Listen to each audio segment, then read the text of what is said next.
নমস্কার বন্ধুরা, আমার নাম বুড়িস কিচেনে জানাই আপনাদেরকে স্বাগত। তো বন্ধুরা, আজকে আমি বানাবো দই পটল। তো দেখে নিন কিভাবে আমি এই দই পটল বানাচ্ছি।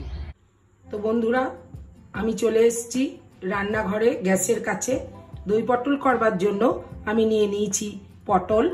দেখুন, পটলগুলি এরকম করে ছিলে নিয়েছি, মাঝখানে একটা করে শির রেখেছি যাতে মশলা ভেতরে ঢুকে যায়।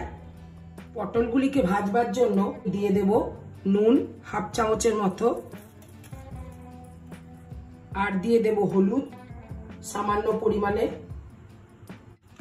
মাখিয়ে আমি 5 মিনিটের জন্য পটলগুলি রেখে দেব। 5 মিনিট হয়ে গেছে। এবার আমি কড়াইয়ে তেল নিয়ে নেব। 1 কাপের মতো তেল নিচ্ছি, পরে প্রয়োজন পড়লে আবার নেব। তেল গরম হয়ে গেছে, আমি এবার পটলগুলি এক এক করে ছেড়ে দেব।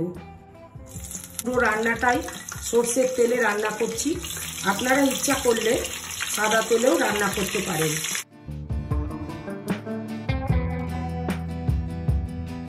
পটলগুলি আমি বেশ লাল লাল করে ভেজে নেব। পটল ভাজা হোক, ততক্ষণে আমি মশলাগুলি আপনাদেরকে একটু দেখিয়ে দিচ্ছি। আমি নিয়ে নিয়েছি গোটা গরম মশলা, দারচিনি, লবঙ্গ, এলাচ আর তেজপাতা, কাশ্মীরি লাল লঙ্কার গুঁড়ো, ধনে, জিরে আর চিনি আর গোলমরিচের গুঁড়ো, আর নিয়েছি আদা লঙ্কা বাটা, কাজু বাদাম আর পোস্ত বাটা। কাজু বাদাম নিয়েছি 8-10টি, আর পোস্ত নিয়েছি 1 চামচ। আর একটি উপকরণ নিয়েছি, সেটি হলো দই। দই আমি 1 বাটি থেকে একটু কম নিয়েছি, যেহেতু দই পটল তাই একটু দই বেশি নিতে হবে। এবার আমি পটলগুলি উল্টে দেব।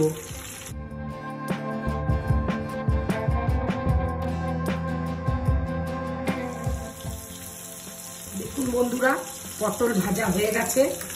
এবার আমি পটলগুলি তুলে নেব।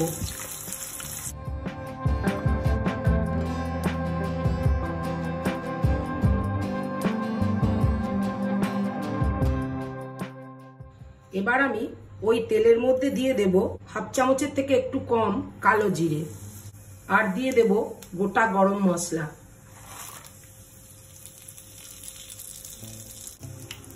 একটু নাড়াচাড়া করে নেব। যখন গোটা গরম মশলা থেকে সুন্দর সেন্ট একটা উঠবে, তখন দিয়ে দেব আদা আর কাঁচা লঙ্কা বাটা।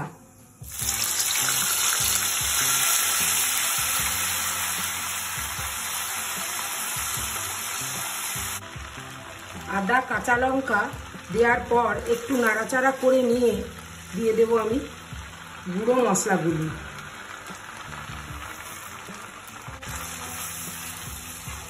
এবার ভালো করে একবার মিশিয়ে নেব। এবার আমি কাজু বাদাম আর পোস্ত বাটা, যেটা আমি বেটে রেখেছিলাম, সেটা দিয়ে দেব।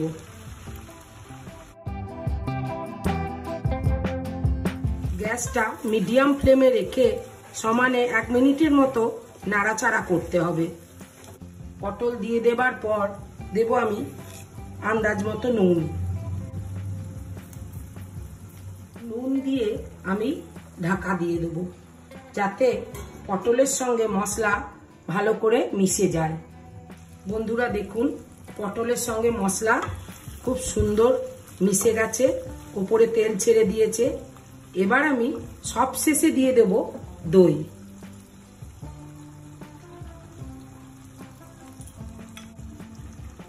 দইটা আমি আগে থেকে ফাটিয়ে রেখে দিয়েছিলাম, দইটা দিয়ে দেব। বন্ধুরা মনে রাখবেন, পুরো রান্নাটাই গ্যাসটা মিডিয়াম ফ্লেমে রাখতে হবে। আর দেব একটু গরম মশলা।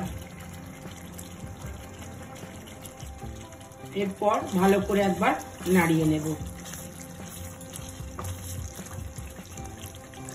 তো বন্ধুরা দেখুন, রেস্টুরেন্ট স্টাইলে দই পটল আমার একবারে রেডি সার্ভ করবার জন্য।